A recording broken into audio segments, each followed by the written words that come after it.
Boa noite a todos. Bom estarmos juntos e nosso último encontro nesse período dessa viagem. E interessante ouvir o Tiago trazer para nós a visão, a percepção de alguém da importância da leitura das Escrituras. Ao longo da minha vida, e eu já sou pastor há um pouco mais de 40 anos, eu já ensinei vários livros da Bíblia. Quando eu digo já ensinei vários livros da Bíblia, eu ensinei vários livros da Bíblia completos. O Evangelho de Mateus, eu já preguei em vários textos, mas não nele completo. Mas no livro de Marcos e no livro de João, gastei um período bastante longo pregando esses dois livros completos, e atualmente eu estou pregando o Evangelho de Lucas. Dias atrás eu comecei a estudar meu sermão de número 101 em Lucas, que deve chegar depois do 130. E em todas essas leituras e estudos, eu não me canso de ficar fascinado pelas palavras de Jesus. Entendê-las, o recado que ele dá, a maneira como ele usa da sua habilidade de criar histórias para ensinar verdades espirituais. Agora pense você o que significa, ou o que significam as últimas palavras de Jesus. Digamos que você tenha um filho e seu filho tem alguma coisa a fazer longe de casa. Quem sabe ele está indo para a faculdade, vai ficar longe de você. Quais seriam suas últimas palavras? Ou seu marido ou sua esposa tem uma viagem, talvez por questões profissionais, e aí tem uma hora que você vai ter que se despedir dele ou dela, e o que se fala numa hora dessas? Ao longo da história nós temos vários casos de pessoas que tinham uma posição, e se diz, suas últimas palavras foram... No caso do Senhor Jesus Cristo, considere o seguinte: todo o seu ensino tem sido fascinante, mas imagine o que ele reservaria para falar na sua última palavra. Últimas palavras revestem-se de muito significado, de muita importância. Ele tinha consciência de que a sua parte de ensino seria concluída ali. As últimas palavras são extremamente importantes. Ele sabe que não vai ter outra ocasião para considerar alguma coisa que seria muito importante. Eu quero olhar com vocês nessa noite, Mateus capítulo 28, versículos 16 a 20. E eu quero resumir essa passagem com as últimas palavras de Jesus, focalizando com vocês, e para nos ajudar a registrarmos essa passagem, eu queria que você pensasse em 5 P's. Cada P focaliza um aspecto da última mensagem de Jesus. O primeiro P que eu quero focalizar com vocês é o P de prerrogativa. Veja, no versículo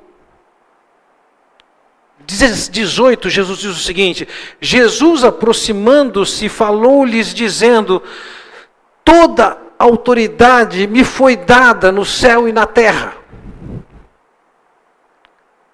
O que ele está apresentando aqui são as suas credenciais. Quem era ele? Que poder ele tinha para falar o que ele ia dizer a seguir? Muitos anos atrás, eu estava indo para um encontro de estudo bíblico numa casa lá em Campinas, e eu fazia isso toda semana, e aquela era mais uma semana, caminho fácil, simples. Peguei meu carro, fui para o estudo bíblico, para minha surpresa um guarda me parou no meio do caminho. Ele pediu seus documentos. Eu falei para ele, não trouxe. Tinha deixado minha carteira em casa. De fato, a única coisa que eu tinha ali era uma Bíblia. que eu ia usar no tempo de estudo. Ele falou assim, mas você não tem nada? Eu dei uma vasculhada no porta-luvas do carro e achei uma carteirinha da Unimed. Vocês têm Unimed aqui? Um plano de saúde, né? Eu falei assim, olha, a única coisa que eu estou achando aqui é uma carteirinha da Unimed. Ele pegou a carteirinha da Unimed e falou, mas está vencida. Eu falei, olha, o que eu posso lhe dizer é o seguinte, isso aqui é uma Bíblia, eu sou um pastor, estou indo para um grupo estudar a Bíblia. Ele falou para mim, vai embora. Eu não tinha nada para apresentar como direito de sair naquele momento. Por alguma razão que ele sabe, Deus sabe, ele me liberou para ir embora. Eu não tinha nenhuma credencial, não tinha nenhum direito. Era totalmente razoável que ele prendesse meu carro. Quando Jesus apareceu para dar suas últimas palavras, ele não era alguém que não se sabia quem ele era. Ele disse objetivamente, toda a autoridade me foi dada no céu e na terra. Essa é minha credencial, essa é minha prerrogativa para aquilo que eu vou falar agora. Eu tenho autoridade, Deus me deu autoridade, me colocou acima de todo nome no céu e na terra. Isso significa que você tem que levar a sério. Não sei se vocês conhecem um ditado muito comum na minha região, que é o seguinte, dá conselho quem pode e obedece quem tem juízo. Quem está dando essas palavras é alguém que tem autoridade, e não só alguma autoridade, ele tem toda a autoridade. Não só na esfera terrena, nos céus e na terra. Quando olhamos para as Escrituras, Deus o fez autoridade sobre todas as coisas, excluído o próprio Pai. Abaixo do Pai, é Ele quem tem autoridade sobre tudo. Sejam anjos, sejam enfermidades, sejam demônios, seja a natureza, Ele é Senhor absoluto. Agora, Ele vem até nós e com a posição de autoridade, Ele fala alguma coisa. Entenda uma coisa. As palavras que Ele vai dizer a seguir não são sugestões. É uma determinação de quem tem toda a autoridade. Tempos atrás eu estava conversando com um moço e ele estava visivelmente desobedecendo uma orientação de Deus, e eu estava conversando com ele sobre isso, e o argumento dele foi assim, não, mas eu não olho isso como ordem de Deus, eu olho isso como sugestão. Eu falei, moço, se Deus te der alguma sugestão, é igual a ordem. A posição da pessoa define o que é uma sugestão. Vamos imaginar que lá no seu trabalho você tem sua conduta, você está acostumado a chegar atrasado, e seu chefe chama você e diz o seguinte, olha, eu sugiro que você comece a chegar na hora. O que você acha que significa isso? Não é opção. Você tem que chegar na hora. No caso aqui, a prerrogativa dele é que ele tem toda a autoridade no céu e na terra, então o que ele vai falar a seguir não se trata de uma sugestão. É uma ordem. Segundo P que eu quero colocar para vocês é que ele tem uma proposta. Primeiro é uma prerrogativa, segundo é que ele tem uma proposta. Veja, no versículo 19, ele diz, ide, portanto, fazei discípulos de todas as nações, batizando-os em nome do Pai, do Filho e do Espírito Santo. Isso depende um pouco da maneira com que alguns estudiosos de grego determinam, mas, a rigor, no texto grego, existem 4 verbos aqui, ir, fazer discípulos, batizar e ensinar no versículo 20. Desses 4 verbos, tem 3 verbos que estão no particípio presente. Ir, batizar e ensinar.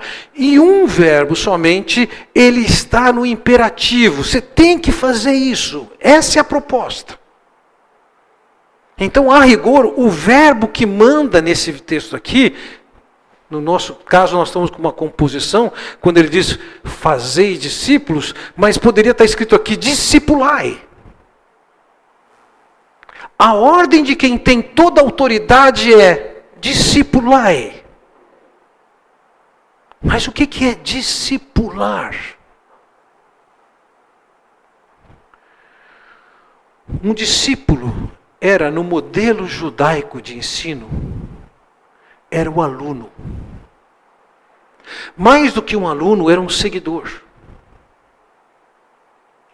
Era comum os rabis terem pessoas, alunos, discípulos aos seus pés. E ele ia conversando com aquelas pessoas. Era comum ele sair andando e nessa caminhada ele ensinar seus discípulos. E aqui ele diz, vocês têm que fazer discípulos de todas as nações.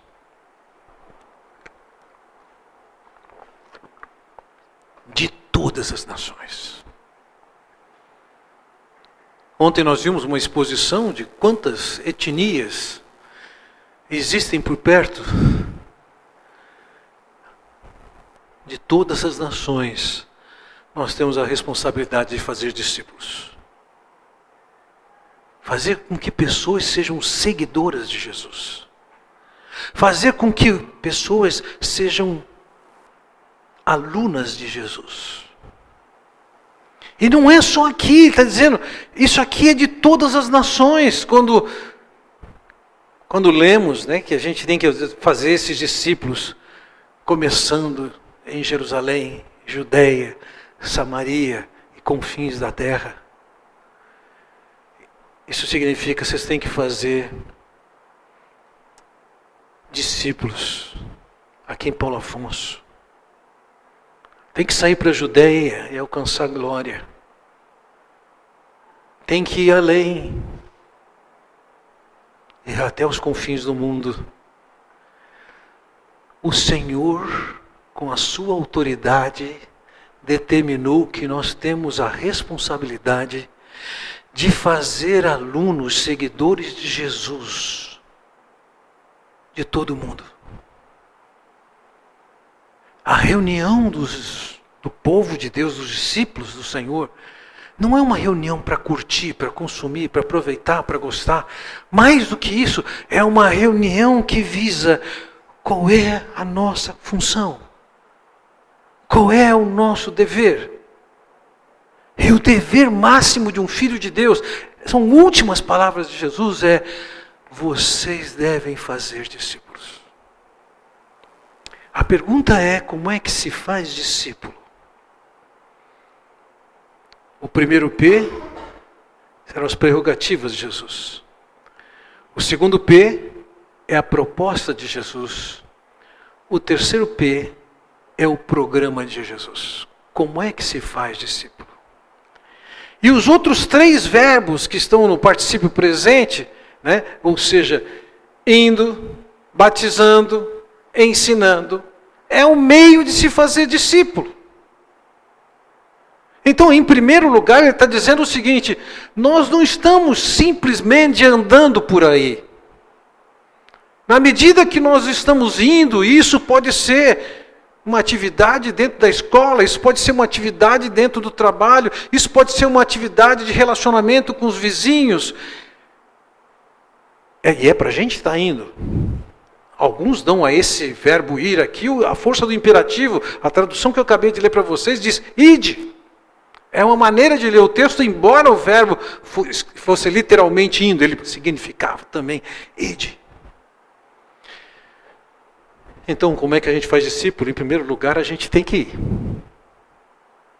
A gente tem que estar em contato com o descrente.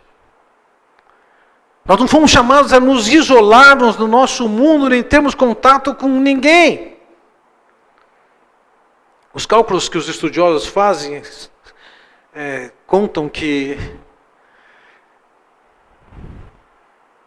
primeiro ano de uma pessoa de que ela se converteu é o único ano em toda a sua vida de crente que a maior parte dos seus amigos são descrentes. A partir do segundo ano ela faz tantos relacionamentos dentro da igreja que acaba perdendo o relacionamento com descrentes. É razoável pensarmos que, de fato, agora que eu pertenço a essa comunidade, eu tenho privilégios e responsabilidades com essas pessoas, mas isso não me autoriza eu deixar de me relacionar com as pessoas descrentes. Eu tenho que continuar andando entre eles, indo entre eles, estando com eles. Isso significa, deve haver uma ação planejada, cuja intenção é estar em contato com descrentes. Veja, não somente indo, veja que ele diz também assim, diz batizando. E o que era isso? O batismo era uma expressão inicial de alguém que aderia a uma fé. A pessoa entendia uma mensagem, ela era batizada. Não foi Jesus quem inventou o batismo já existia dentro da sociedade judaica. O batismo era uma expressão de crença numa mensagem que foi pregada. Então quando João Batista prega a sua mensagem, arrependei-vos e crede, porque o reino de Deus está próximo, aquelas pessoas que diziam, eu estou crendo no que você fala, iam até a água naquele momento e eram batizadas. Nas práticas contemporâneas, é comum se fazer com que o batismo aconteça depois da pessoa ter feito um cursinho, etc. e tal. No mundo antigo não era assim. A mensagem era pregada. E quando ela entendia, ela era batizada. Mas que mensagem era pregada? A mensagem de que o Senhor Jesus veio até nós, forma humana, assumiu os nossos pecados, morreu naquela cruz, ressuscitou e aquele que crê está salvo. Então o batismo, no processo de fazer um discípulo, pressupunha que além de eu ter ido, eu teria chegado à pessoa e teria ensinado o evangelho para ela. E na medida que eu ensinei, ela vai ter oportunidade de tomar uma decisão, e uma vez tomada a decisão, ela é batizada. Isso é, o batismo era a expressão de que ela creu.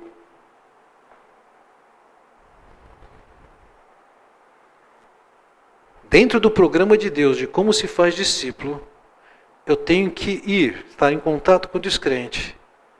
Eu tenho que batizar, isso é, falar da mensagem para que a pessoa creia. E aí ele diz no versículo 20, ensinando a guardar todas as coisas que os tenho ordenado. Depois que ela creu, eu vou ensiná-la a andar com Jesus, a conhecer a vontade de Jesus, os ensinos de Jesus, o que na vida dela ela tem que aprender. O que tem que mudar na vida dela? Eu me lembro de certa ocasião, eu estava ensinando a Bíblia para um homem. Eu nem sabia se ele era convertido ou não. Ele estava dentro da igreja. Mas ele parecia que não era convertido. Eu comecei a estudar a Bíblia com ele. E um dia, ele disse para mim o seguinte, era uma quinta-feira, ele disse, olha, eu preciso dizer uma coisa para você. Eu bebo. Dei uma buscada na Bíblia, passei o scanner lá. Bom, a Bíblia proíbe a embriaguez, mas não proíbe o consumo de bebida. Eu falei assim, não tem problema, vamos continuar estudando a Bíblia. Na semana seguinte ele disse, olha, eu fumo. Eu acho uma bobagem você fazer isso com a sua saúde, com o seu dinheiro, mas, de novo, a Bíblia não está falando contra o cigarro, não vou nem me preocupar com isso, vamos continuar a estudar a Bíblia. Aí na semana seguinte ele disse, olha, eu tenho uma outra mulher, fala sobre isso, a Bíblia fala. E aí nós estudamos e ele tinha que mudar a vida dele, e a partir daí grandes mudanças começaram na vida dele. o programa de fazer discípulos envolve, eu vou estar em contato com descrentes, é uma fase. Eu vou anunciar a mensagem que implica em batismo, e eu vou ensinar como obedecer. Estou tendo o privilégio de atualmente, todas as quartas-feiras, às 15h30, sentar virtualmente com um casal que mora em outro país, falando do Evangelho para eles. É nossa tarefa. Então veja, o Senhor tem uma prerrogativa, o Senhor tem uma proposta, o Senhor tem um programa, e o Senhor também nos apresenta um problema, que nós vamos enfrentar. Ele enfrentou. Veja lá, versículo 16 e 17. Seguiram os 11 discípulos para a Galiléia, para o monte que Jesus lhes designara, e quando o viram, o adoraram, mas alguns duvidaram. Aqueles que viram a Jesus tiveram a oportunidade de se curvar diante de Jesus e reconhecer que Ele era Deus. O adoraram. E quando nós estamos pregando o Evangelho, nós de fato temos a oportunidade de ver pessoas que vão se curvar diante de Jesus e reconhecer quem Ele é. Mas tem gente que não, esse é o problema. Agora, nós não podemos ficar paralisados e não falar, porque alguns não vão crer, não importa, o Senhor viveu isso. Ele pregou, Ele apareceu, Ele manifestou-se. E houve quem o adorasse. Mas houve quem não. E ouça, a palavra de Deus tem poder. E na medida em que essa pessoa tem exposição e tem oportunidades, ela vem se converter. Dias atrás eu soube da vida de um homem que eu evangelizei há vários anos. Ele é um executivo de uma empresa, é muito bem sucedido, e ele entendia que aquilo não era para ele, e continua a vida dele. De vez em quando eu vejo, algumas vezes troco poucas palavras, mas ele já tinha dito objetivamente, eu não quero. Não sei se foi algum efeito da pandemia, no ano passado ele entrou num processo de pânico. E ele identificou que ele mesmo estava inseguro quanto à sua capacidade de cuidar da sua vida nos detalhes que ele queria cuidar. E eu não conversei com ele depois disso, nesses dias, mas agora, do mês de agosto para cá, eu ouvi uma história que ele estava na nossa classe de preparação para o batismo, porque agora ele tinha se convertido. Talvez ele tenha sido evangelizado há 10 anos, talvez um pouco menos, mas aquela semente que foi colocada lá, germinou agora. E se não germinar em outras pessoas, esse não é um problema seu. O Senhor Jesus não se paralisou por causa disso. Nós temos tido a prática de convidar pessoas para a nossa casa, pessoas descrentes, para evangelizá-las, conversar do Evangelho com elas. Fazemos isso em alguns encontros de casa. Algumas vezes nós chamamos perto de 10 pessoas. Chegamos a ter 6 pessoas. Outras vezes teve 3 pessoas. Algumas pessoas tomaram uma decisão por Cristo, outras ainda não. Não tem problema se a pessoa não crer. Entenda. A palavra de Deus é comparada a uma espada que corta dos 2 lados. Ela é capaz de penetrar e alcançar o coração da pessoa. Se a pessoa disser que não acredita nessa palavra de Deus, o que você faz com ela? Deixa ela de lado? Não. Independentemente dela crer ou não, a palavra continua sendo a mesma. Nós precisamos de usá-la. Me lembro de um homem que eu comecei a evangelizá-lo, cheio de dúvidas, cheio de restrições. Então, com ele eu pensei da seguinte maneira: vou começar a ensinar a palavra pouquinho, e ao invés de falar tudo que eu quero falar para ele, vou falar só o suficiente para deixar ele curioso quanto ao que é o resto. Então eu falava um pouco e de repente ele... E aí eu parava. Vou deixar esse camarada com a vontade de ouvir mais. Eu não preciso ler a Bíblia toda num dia para ele. E ele saía do nosso encontro nitidamente curioso, mas ele não assumia que ele estava curioso e que ele queria ouvir mais. No próximo encontro, de novo, começamos a conversar sobre qualquer assunto, eu inseria alguma coisa das Escrituras para ele. Ele queria ouvir mais, mas ele não admitia. Eu deixava ele com menos do que ele queria naquele momento. Até que um dia tive a oportunidade de ter um palco com ele atento. E nesse palco poder falar da mensagem do Evangelho, e ele se converteu. Existe o problema de gente que não crê. Mas esse não é um problema seu. Esse é um problema do Senhor. Não se espante com isso. Mas não vão crer. Não se espante com isso. Lembre, o Senhor tinha uma prerrogativa. Toda autoridade me foi dada. O Senhor tinha uma proposta. Fazei discípulos de todas as nações. Tem um programa, não é de qualquer maneira. Você vai lá ter contato com o incrédulo, indo. Você vai falar do Evangelho para que ela se converta, batizando. E você vai ter tempo com ela ensinando as Escrituras, para ela obedecer o que Deus fala. Esse era o programa. Em quarto, nós vamos ter um problema. Vai ter gente que não vai crer. Esse não é um problema seu.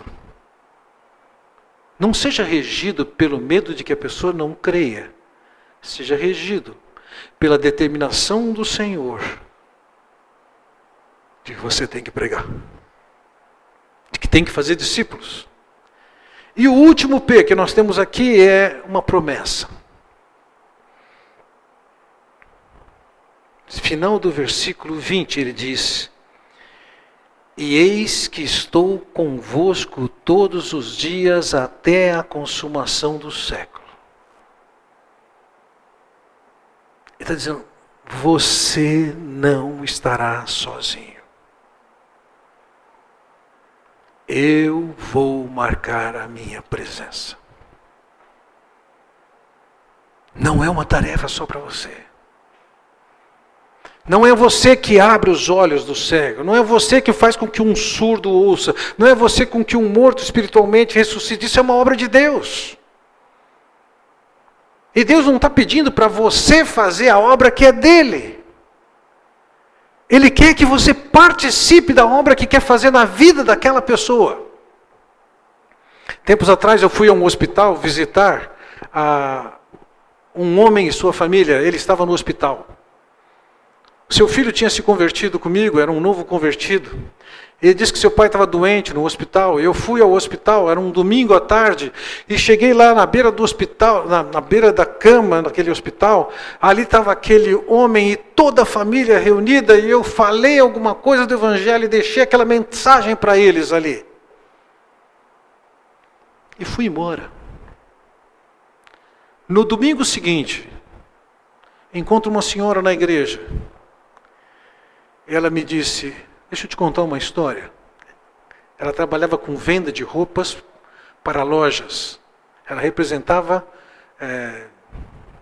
empresas que fazem roupas. E ela vendia nas lojas.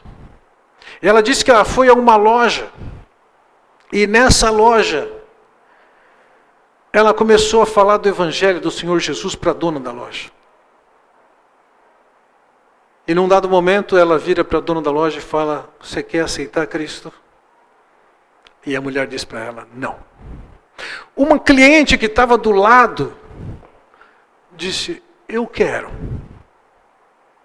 E ela me perguntou, sabe quem é essa moça? Tenho a menor ideia. é uma das filhas daquele homem que você foi visitar domingo passado. Como é que isso acontece? É porque quando a gente está pregando, a gente não está sozinho. Tem alguém por trás. Tem alguém agindo. Tem alguém trabalhando aquele coração. A tarefa de evangelizar é uma tarefa sobre-humana. Não é só o que nós fazemos. É o Espírito de Deus conosco. É Ele quem convence as pessoas. Não é você. O trabalho de evangelização não é um trabalho de experiência de você sozinho. Eu me lembro uma ocasião, depois de ter evangelizado alguns descrentes, era um grupo de 6 descrentes, que eu fui ensinar na casa deles. A verdade é na casa de um deles. Eu fui convidado para estar lá sem conhecer nenhum deles. E quando eu fui lá, eu perguntei para eles: por que vocês estão me convidando para vir aqui? E um deles disse: não sei qual é o sentido da vida. E o outro falou: eu estou com medo. O diagnóstico que o médico me deu não é bom. Eram homens muito ricos, famílias muito ricas. E nós sentamos e estudamos a Bíblia há algum tempo e suponho que alguns deles tenham tomado uma decisão. E numa certa ocasião eu estava explicando para eles: eu tenho a tarefa de ensinar para vocês o Evangelho, mas não sou eu que vai fazer vocês aprenderem desse Evangelho. É o Espírito de Deus. E um deles, o Heitor, me disse: eu já percebi isso. Tem coisa que você fala e tem coisa que Deus está falando comigo. É uma promessa de Jesus. Eu estou convosco todos os dias até a consumação do século. Ainda que possa ser verdade, entenda uma coisa: essa promessa, eu estou convosco todos os dias até a consumação dos séculos, não é uma promessa para quando você está no hospital: eu estou lá, ou vou fazer uma viagem difícil, o Senhor está comigo. Tudo isso é verdade, mas essa promessa em particular é uma promessa dentro do contexto de fazer discípulos. Jesus tem uma prerrogativa, Ele tem toda a autoridade. Ele dá uma ordem com uma proposta: vocês têm que fazer discípulos. Como é que se faz isso? Tem um programa. Vocês têm que estar em contato com eles, têm que estar anunciando a mensagem do Evangelho, têm que estar ensinando a obedecer a Jesus. Não tem o problema? Tem, algumas pessoas não vão crer. Mas tem uma razão, uma certeza: o Senhor não vai deixá-lo sozinho.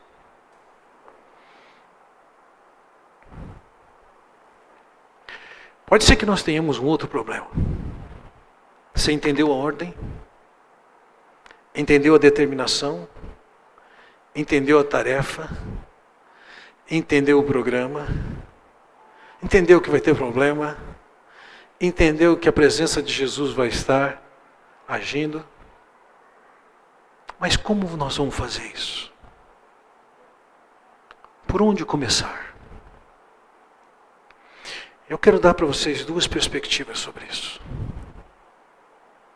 A primeira: a decisão de obedecer quem manda é sua.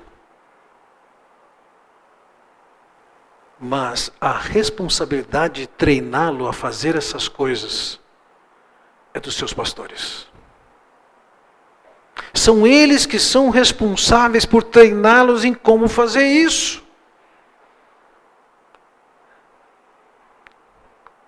Então fica aqui a dica. Fale para a liderança da igreja: nós queremos aprender como é que se faz isso. Eu não sei. Mas ainda que você não faça isso, isso não livra você da tarefa. Eu tenho visto na nossa vida como igreja uma série de pessoas que compram essa briga de fazer discípulos de evangelizar e que são extremamente bem-sucedidas. Eu me alegro de ver essas coisas. Mas eu me lembro de muitos anos atrás, na verdade, o pai do Reinaldo que está aqui perto. A história da conversão da família foi muito interessante. Se me lembro bem, eles estavam num final de tarde, num churrasco, e de repente houve uma formação de nuvens que a família entendeu que aquilo era uma mensagem de Deus para eles. E depois dessa experiência que marcou o coração do pai do Reinaldo, eu me sentei com aquele homem. Eu falei do Evangelho de Jesus Cristo. E ele creu. Ele resolveu estudar mais a Bíblia, e ler mais a Bíblia. E ele fez parte de um curso, e nesse curso ele fez matérias como panorama bíblico, uma visão bem ampla das Escrituras, síntese do Novo e do Velho Testamento, um pouquinho mais aprofundamento de cada livro da Bíblia. E ele tinha uma capacidade, ele e a sua esposa, de atrair muitas pessoas descrentes para a sua casa. E ele começou a falar do Evangelho para aquelas pessoas, e aquelas pessoas começaram a se converter. Eu lembro da Beth, lembro do Hélio, lembro da irmã do Bruno, do cunhado do Bruno, e mais algumas pessoas. E eu perguntava, Bruno, o que você está ensinando para eles? Eu estou ensinando síntese do Novo Testamento. Fala, para com isso. Estou ensinando panorama bíblico. Eu jamais faria isso dessa maneira, mas é o jeito que ele fazia, do jeito dele. E a partir desse jeito ele descobriu a maneira de chegar com o Evangelho, as pessoas se convertiam. Você não tem desculpa. O Senhor tem toda a autoridade no céu e na terra. Essa é a sua prerrogativa. O Senhor tem uma proposta prioritária: fazer discípulos. Além de uma tarefa prioritária, Ele tem um programa. Você tem que estar em contato, indo. Você tem que estar pregando, batizando. Você tem que ensinar a obediência. Você vai ter problema? Vai. Mas você vai ver gente se convertendo. E tem a promessa: eu estarei com vocês. Vamos, gente. Vamos, gente. Vocês têm o privilégio de fazer isso aqui. E a partir daqui, vamos, gente. Vamos orar. Pai Celestial, quero te agradecer pela oportunidade de olharmos para a Tua Palavra que nos desafia, que nos confronta. Quero te pedir, Pai bondoso, que o Senhor esteja dando a nós uma visão clara da importância, da prioridade, da ênfase que nós devemos ter na vida, focando em levar a Tua mensagem ao homem perdido.